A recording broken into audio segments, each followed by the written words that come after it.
Halo, Assalamualaikum warahmatullahi wabarakatuh. Para pejuang P3K, kembali lagi dengan saya Eko Supriyadi di channel Ceko Matunes. Soal nomor 1. Perkembangan kognitif terdidik di sekolah dasar berdasarkan pada taraf operasional konkret, sehingga mereka merasa kurang memahami materi pembelajaran yang disampaikan gurunya secara verbal saja. Proses pembelajaran tersebut akan efektif jika disertai dengan menggunakan A. Media poster, B. Media gambar, C. Media grafis, D. Media cetak, E. Media benda nyata. Nah, menurut teman-teman, jawaban yang tepat untuk perkembangan kognitif terdidik di sekolah dasar ya berada pada taraf operasional konkret nih teman-teman. Jawaban yang tepat yang mana nih? Ya, yaitu pilih media yang asli, nyata, dan dekat dengan dunia mereka. Kalau poster itu cuman ya gambar ya, media gambar ya juga gambar gitu. Kalau grafis ya juga hanya visual saja, hanya melihat saja. Kalau media cetak ya itu kayak buku, modul dan sebagainya gitu ya teman-teman. Kalau yang itu media benda nyata, ya itu bisa diterapkan di SD secara langsung gitu teman-teman. Biar menarik gitu ya. Sehingga mereka merasa memahami yang disampaikan gurunya gitu teman-teman, karena menarik, karena benda nyata yang konkret itu menarik teman-teman.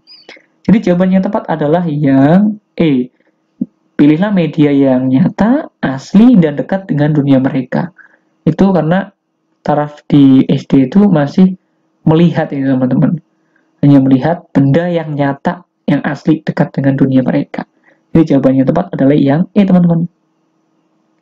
Soal berikutnya, Pak Adit, seorang guru SMP Negeri 1 Bojong, ketika melakukan proses pembelajaran menghadapi peserta didik yang berasal dari latar belakang kondisi yang berbeda nih.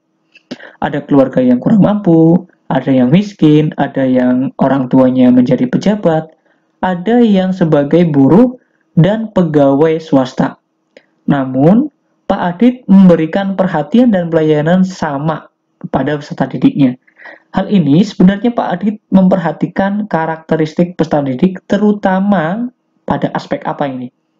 Apa etnik, atau kultural, atau motivasi, atau minat, atau status sosial. Nah, menurut teman-teman, jawaban yang tepat untuk soal ini yang apa nih? Oke, kita harus tahu dulu nih, etnik itu apa itu teman-teman. Etnik itu menggunakan bahasa yang dapat dimengerti oleh semua peserta didik. Memberikan contoh-contoh yang memperjelas tema yang sedang dibahasnya, contohnya yang dapat dimengerti dan dipahami oleh semua siswa. Itu etnik. Sedangkan kalau kultural, yaitu pendidik dalam melakukan proses pembelajaran, harus mampu mensikapi keberagaman budaya yang ada di sekolahnya ketika menjelaskan materi pembelajaran dan dalam memberikan contoh-contoh yang perlu mempertimbangkan keberagaman budaya. Kalau motivasi, yaitu menginformasikan pentingnya atau manfaat mempelajari suatu topik tertentu, menginformasikan tujuan atau kompetensi yang akan dicapai dari proses pembelajaran yang dilakukan, atau memberi humor, menggunakan media pembelajaran yang baik, dan juga memberikan reward atau hadiah atau pujian, atau memberikan semangat. Ini motivasi ya teman-teman. Kalau minat, yaitu membuat siswa tertarik pada pembelajaran, menyajikan pembelajaran yang menyenangkan gitu teman-teman. Kalau status sosial, yaitu kita jangan sampai membeda-bedakan atau mendiskriminasi dalam memberikan pelayanan kepada peserta didiknya. Dan juga dalam memberikan tugas-tugas yang sekiranya mampu diselesaikan oleh semua peserta didik dalam latar belakang ekonomi sosial yang sangat beragam. Jadi, jawaban untuk soal tentang Pak Adit ini, ya, karena anaknya itu berlatar belakang dari kondisi yang kurang mampu, ada yang miskin, ada yang pejabat, ada yang buruh, ada yang pegawai swasta, ada yang PNS, sebagainya, itu masuknya dalam kategori status sosial, teman-teman. Karena kita nggak boleh nih membeda-bedakan atau mendiskriminasikan dalam memberikan pelayanan kepada peserta didiknya. Nah, itu dalam latar belakang kurang mampu, anak pegawai, anak pejabat, anak pegawai swasta, anak buruh, dan sebagainya. Berarti kita tidak boleh memandang itu, jangan membeda-bedakan atau mendiskriminasikan. Gitu ya teman-teman. Lanjut ke soal berikutnya. Perkembangan dipengaruhi oleh faktor pembawaan, kematangan, dan lingkungan, sehingga terjadi keragaman individual. Keragaman individual peserta didik dalam kecakapan potensial harus menjadi pertimbangan bagi guru dalam A. Merancang strategi pembelajaran yang sesuai dengan keragaman tingkat kecerdasan peserta didik. B. Merancang strategi pembelajaran yang sesuai dengan keragaman pengetahuan peserta didik. C. Merancang strategi pembelajaran yang sesuai dengan keragaman kematangan peserta didik. D. Merancang strategi pembelajaran yang sesuai dengan keragaman prestasi belajar peserta didik. Nah, menurut teman-teman, jawaban yang tepat untuk soal ini adalah yang mana nih teman-teman? Oke, kita bahas ya teman-teman. Pembahasannya, untuk setiap peserta didik dianugerahi atau potential ability atau kapasitas potensial dan dibedakan menjadi potensi fisik dan potensi psikologi. Itu menurut Deswita 2014 nih dalam jurnalnya ya teman-teman, di Desmita ya. Yang pertama, kalau potensi psikologi berkaitan dengan kecerdasan, bakat, dan kreativitas. Kalau potensi fisik berkaitan dengan kondisi dan kesehatan tubuh, ketahanan, kekuatan tubuh, serta kecakapan motorik. Nah, dalam artian ini, berarti jawaban yang tepat adalah kita harus merancang strategi pembelajaran yang sesuai dengan keragaman tingkat kecerdasan peserta didik yang baik. Gitu ya teman-teman. Berarti keragaman individual peserta didik dalam kecakapan potensial harus menjadi pertimbangan bagi guru dalam merancang strategi pembelajaran yang sesuai dengan keragaman tingkat kecerdasan peserta didik. Karena kita harus membedakan antara dua nih, potensi psikologi dan potensi fisik gitu teman-teman. Lanjut ya teman-teman, soal berikutnya. Pada suatu proses pembelajaran yang kebetulan hari ini itu bertepatan dengan peringatan Hari Sumpah Pemuda, guru sebelumnya telah menghimbau kepada peserta didik untuk mengenakan busana daerah masing-masing. Tindakan guru tersebut memperhatikan karakteristik peserta didik, terutama aspek yang mana nih teman-teman? Apa minat, apa moral, atau status sosial, atau etnik, atau motivasi. Nah, tadi kan sudah dijelaskan nih ya, di soal-soal sebelumnya. Ada minat itu apa, moral itu apa, status sosial itu apa, etnik itu apa, motivasi itu apa. Ya, kita bahas lagi ya. Kalau etnik itu menggunakan bahasa yang dapat dimengerti oleh semua peserta didiknya. Memberikan contoh-contoh, memperjelaskan tema yang sedang dibahasnya juga dapat dimengerti dan dipahami oleh semuanya. Apakah termasuk ini?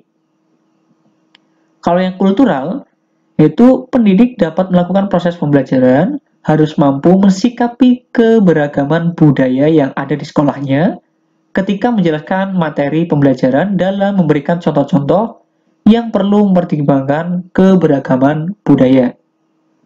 Nah, kalau motivasi yaitu menginformasikan pentingnya atau manfaat mempelajari suatu topik tertentu, menginformasikan tujuan atau kompetensi yang akan kita capai dalam proses pembelajaran yang kita lakukan. Memberikan humor, menggunakan media pembelajaran yang baik, dan juga memberikan reward atau hadiah atau pujian yang seakan-akan memberikan semangat gitu teman-teman. Kalau minat, yaitu membuat siswa tertarik pada pembelajaran, menjadikan pembelajaran yang menyenangkan. Kalau status sosial, itu jangan membeda-bedakan intinya ya, atau diskriminasi dalam memberikan pelayanan kepada peserta didiknya. Dan juga jangan memberikan tugas-tugas yang sekiranya mampu diselesaikan ya. Ini jangan membeda-bedakan gitu, ada yang pintar dan yang kurang pintar gitu teman-teman. Di dalam memberikan tugas-tugas yang sekiranya mampu diselesaikan oleh peserta didik dalam latar belakang ekonomi, sosial, dan yang sangat beragam gitu teman-teman. Jadi jawaban yang tepat untuk soal ini adalah yang D, itu etnik. Harus menggunakan bahasa yang dapat dimengerti oleh semua peserta didiknya. Memberikan contoh-contoh untuk menjelaskan tema yang sedang dibahasnya, gitu teman-teman. Itu siswa dapat mengerti dan memahami perkataan dari gurunya. Jadi jawaban yang tepat adalah yang D, teman-teman, etnik ya. Lanjut, teman-teman. Setiap anak memiliki potensi kreatif meskipun dalam tingkatan yang berbeda. Namun, kreativitas berkembang karena faktor lingkungan.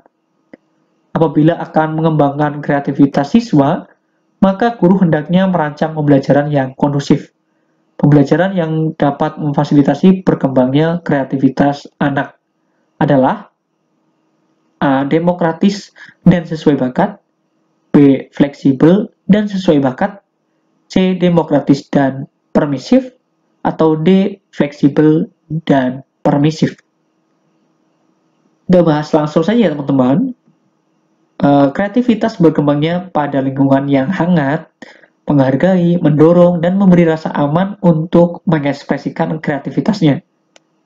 Yaitu pertama, mendidik yang demokratis dan mendidik yang permisif. Kalau demokratis, yaitu meningkatkan kreativitas karena memberikan kesempatan yang lebih banyak kepada anak untuk mengekspresikan kreativitasnya. Kalau permisif, memberikan kebebasan kepada anak untuk mengumumkan ide-idenya tanpa takut salah, gitu teman-teman. Jadi, pembelajaran yang dapat memfasilitasi berkembangnya kreativitas anak, yaitu dengan demokratis dan permisif. Jawabannya adalah yang C, teman-teman. Soal berikutnya ya, teman-teman. Pak Aris merupakan guru kelas 5 SD ketika memberikan pembelajaran menyanyi atau musik, memilih lagu-lagu asli daerah peserta didiknya. Tindakan guru tersebut karena memperhatikan karakteristik peserta didik terutama pada A. Minat, B. Etnik, C. Kultural, D. Gender, E. Status sosial. Kita bahas saja ya langsung ya. Kalau minat ya, minat itu menggunakan bahasa yang dapat dimengerti oleh peserta didiknya. Memberikan contoh-contoh untuk memperjelas tema yang sedang dibahasnya, juga contoh yang dapat dimengerti dan dipahami oleh semuanya. Kalau kultural, pendidikan dalam melakukan proses pembelajaran harus mampu mensikapi keberagaman budaya yang ada di sekolahnya ketika menjelaskan materi pembelajaran. Dan dalam memberikan contoh-contoh perlu mempertimbangkan keberagaman budaya. Kalau motivasi, yaitu menginformasikan pentingnya atau manfaat mempelajari suatu topik tertentu, menginformasikan tujuan kompetensi yang akan dicapai dari proses pembelajaran yang dilakukan. Gitu teman-teman. Kalau minat, yaitu membuat siswa tertarik pada pembelajaran, menyajikan pembelajaran yang menyenangkan. Kalau status sosial, berarti jangan sampai membeda-bedakan atau diskriminatif dalam memberikan pelayanan kepada peserta didik. Nah, pada kasusnya Pak Aris ini, yang merupakan guru kelas 5 SD, ketika memberikan pembelajaran menyanyi atau memusik, memilih lagu-lagu dari asal daerah peserta didiknya, yaitu tindakan yang dilakukan oleh Pak Aris ini memperhatikan yang apa nih teman-teman? Ya, memperhatikan kultural. Karena di sini kan pendidik dalam melakukan proses pembelajaran harus mampu mensikapi keberagaman budaya yang ada di sekolahnya ketika menjelaskan materi pembelajaran dan memberikan contoh-contoh yang perlu mempertimbangkan keberagaman budayanya. Itu teman-teman. Karena di sini menyanyi atau musik memilih lagu-lagu dari asal daerah peserta didiknya. Jadi jawabannya tepat adalah yang C, kultural, teman-teman. Setiap anak memiliki potensi kreatif meskipun dalam tingkatan yang berbeda. Namun, kreativitas berkembang karena faktor lingkungan. Apabila akan mengembangkan kreativitas siswa, maka guru hendaknya merancang pembelajaran yang kondusif. Pembelajaran yang dapat memfasilitasi berkembangnya kreativitas anak adalah A. Demokratis dan sesuai bakat, B. Fleksibel dan sesuai bakat, C. Demokratis dan permisif, D. Fleksibel dan permisif, E. Kreatif dan sesuai bakat. Menurut teman-teman, untuk soal setiap anak memiliki potensi kreatif meskipun dalam tingkatan yang berbeda, ini merujuk ke pembelajaran yang memfasilitasi berkembangnya kreatif siswa adalah yang mana nih teman-teman? Apakah A, B, C, D, atau E? Nah, menurut teman-teman, jawaban yang tepat yang mana nih? Yuk, kita simak pembahasannya. Kreativitas berkembang pada lingkungan yang hangat, menghargai, mendorong, dan memberi rasa aman untuk mengekspresikan kreativitasnya. Yang pertama, mendidik yang demokratis meningkatkan kreativitas karena memberi kesempatan yang lebih banyak kepada anak untuk mengekspresikan kreativitasnya. Yang kedua, mendidik yang permisif memberi kebebasan kepada anak untuk mengemukakan ide-ide tanpa takut salah. Jadi, jawaban yang tepat adalah yang C, teman-teman. Demokratis dan permisif. Oke, teman-teman. Jadi, setiap anak memberi potensi kreativitas meskipun dalam tingkatan yang berbeda, berkembang pada lingkungan yang hangat, menghargai, mendorong, dan memberi rasa aman untuk mengekspresikan kreativitasnya, dibedakan menjadi dua, yaitu demokratif dan permisif. Soal berikutnya, teman-teman. Di kelas Burani, ada beberapa anak yang lebih suka menyendiri, sedikit memiliki teman, kurang mampu berkomunikasi, dan kurang mampu bekerja sama. Ciri-ciri perilaku peserta didik tersebut menunjukkan kecenderungan memiliki A. Keterampilan sosial yang rendah, B.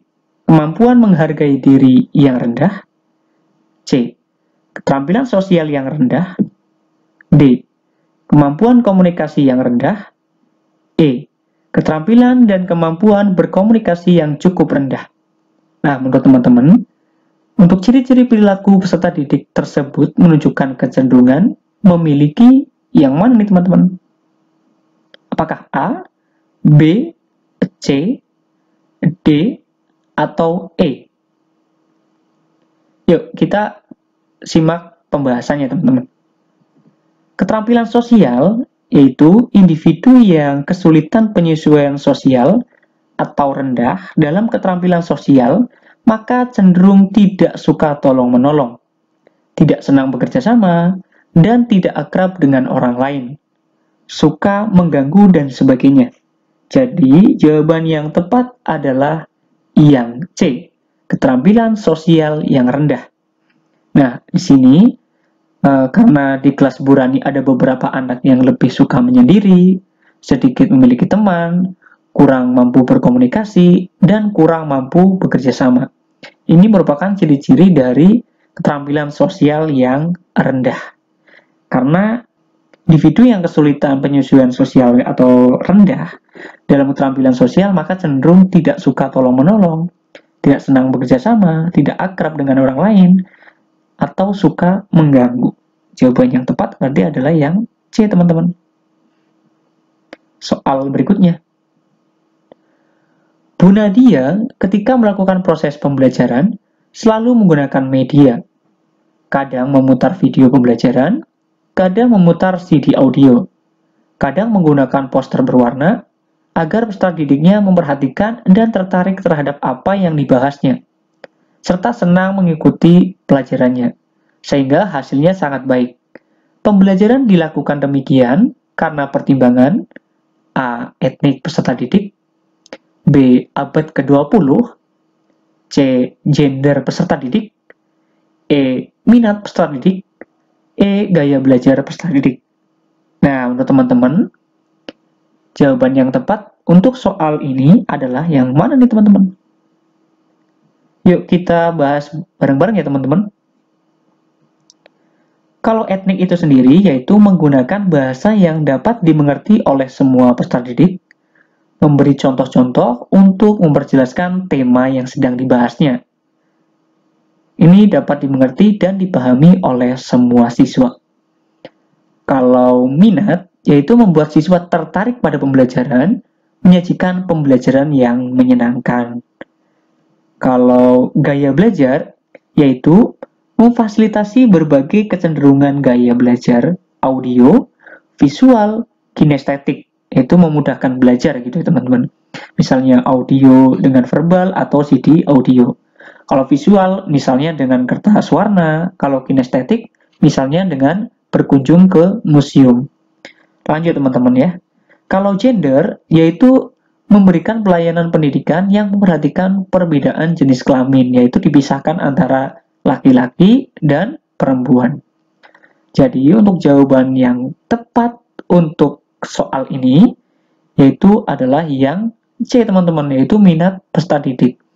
Karena minat peserta didik itu membuat siswa tertarik pada pembelajarannya, menyajikan pembelajaran yang menyenangkan, yaitu berupa video pembelajaran, kadang memutar CD audio, kadang menggunakan poster berwarna, yaitu agar peserta didiknya memperhatikan dan tertarik terhadap apa yang dibahasnya.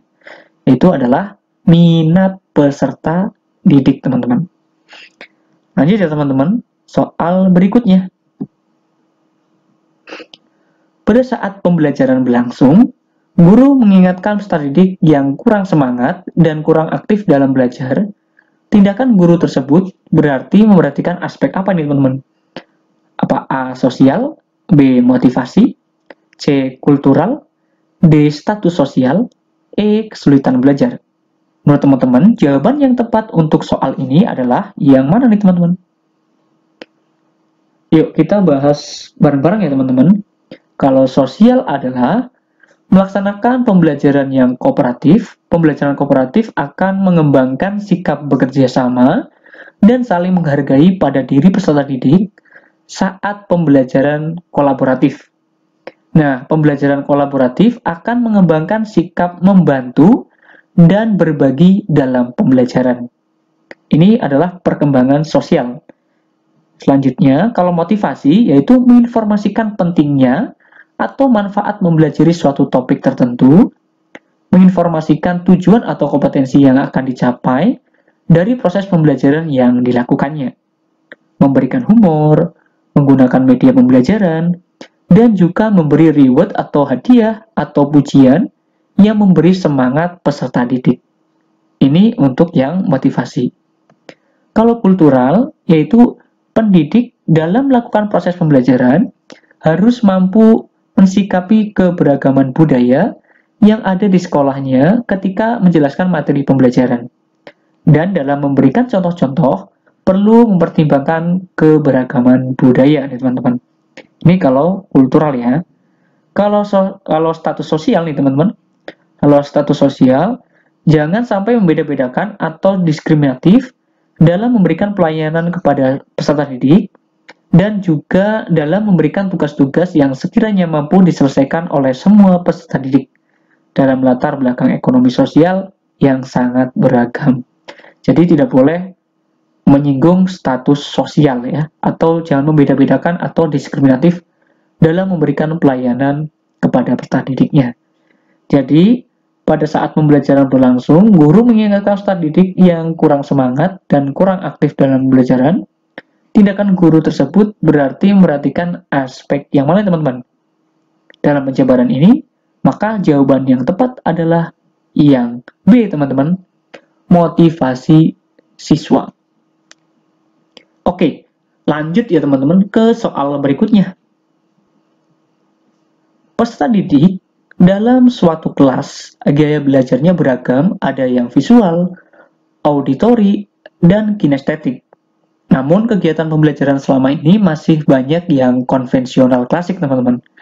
Agar dapat memenuhi ketiga gaya belajar tersebut, guru memerlukan A. Menggunakan program audio dan modul, B. Menggunakan media komik pembelajaran dan buku paket, C. Menggunakan metode ceramah, diskusi, dan tanya jawab, D. Menggunakan media audio, video, dan percobaan. E. Menggunakan model dan PowerPoint. Nah, menurut teman-teman, jawaban yang tepat agar dapat memenuhi ketiga gaya belajar tersebut, yaitu visual, auditory, dan kinestetik. Nah, teman-teman, jawaban yang tepat untuk soal ini adalah yang mana, teman-teman? Apakah A? Kalau A itu hanya auditory ya, dan visual saja, karena program audio ya buat audio, modul itu hanya visual, melihat saja ya teman-teman. Kalau yang B itu hanya visual, karena melihat komik pembelajaran dan buku paket. Kalau yang C, ini metode ceramah. Kalau ceramah apa teman-teman? Diskusi dan tanya jawab, yaitu hanya mendengarkan saja ya teman-teman. Kalau yang D, menggunakan media audio ya udah pasti ya. Terus video, visual, dan percobaan itu kinestetik. Jadi kalau yang D itu audio, visual, dan kinestetik. Kalau yang E, menggunakan modul itu hanya melihat. PowerPoint juga melihat saja, itu visual. Jadi jawaban yang tepat untuk soal ini, terdidik dalam satu kelas belajar. Nah, belajarnya itu beragam. Ada yang visual, auditory, dan kinestetik. Berarti jawaban yang tepat adalah yang D, teman-teman. Ya, dodol. Menggunakan media audio, video, dan percobaan. Oke, kita bahas soal berikutnya ya teman-teman. Perkembangan moral peserta didik atau anak menurut Kohberg terdiri dari beberapa tahapan ya. Tahapan Naive Egoistic Orientation, yaitu tahap di mana anak menilai baik buruknya terhadap A. Akibat perbuatan, B. Ketertiban sosial, C. Kontrak atau imbalan jasa, D. Persetujuan orang lain, atau E. Hati nurani. Nah, menurut teman-teman, jawaban yang tepat untuk soal ini yang mana nih teman-teman? Oke, tahapan-tahapannya itu ada 3 tahapan ya teman-teman. Yang pertama, tahapan perkembangan moral yang dikemukakan oleh Kohberg, yaitu pertama tahapan prekonvensional, yaitu antara umur 6 tahun sampai 10 tahun. Yang pertama ada obedience dan punishment, yaitu anak menilai baik buruknya berdasarkan akibat perbuatannya. Nah, kalau naively egoistic orientation, yaitu kepedulian apakah mendatangkan keuntungan atau tidak, atau anak menilai baik buruknya berdasarkan kontrak atau imbalan atau jasa, itu teman-teman. Nah, tahapan yang kedua yaitu tahapan konvensional dan tahapan post konvensional, yaitu antara umur 10 sampai 17 tahun dan 17 tahun sampai 28 tahun. Nah, tahapan konvensional antara umur 10 sampai 17 tahun yaitu ada good boy orientation dan authority and social ordination management orientation. Yaitu kalau good boy orientation, orang menilai baik buruknya berdasarkan persetujuan orang lain. Kalau yang authority and social order maintain orientation, yaitu menilai baik buruknya berdasarkan ketertiban sosial. Nah, ini kan pas remaja-remajanya gitu ya. Nah, ini antara tahapan post konvensional yaitu remaja ke dewasa itu teman. Itu ada 2 teman-teman. Contextual legalistic orientation, yaitu orang yang menilai baik buruknya atau benar salah berdasarkan hukuman yang berlaku. Ya, udah berlaku undang-undang gitu ya, atau hukum yang berlaku di Indonesia gitu ya. Kalau yang nomor 6 yaitu conscience or principle orientation, yaitu orang menilai baik buruknya berdasarkan hati nurani. Gitu teman-teman. Jadi jawaban yang tepat untuk naively egoistic orientation yaitu yang mana teman-teman? Jawaban yang tepat adalah yang C teman-teman. Kontrak atau imbalan jasa. Lanjut ya teman-teman. Soal berikutnya.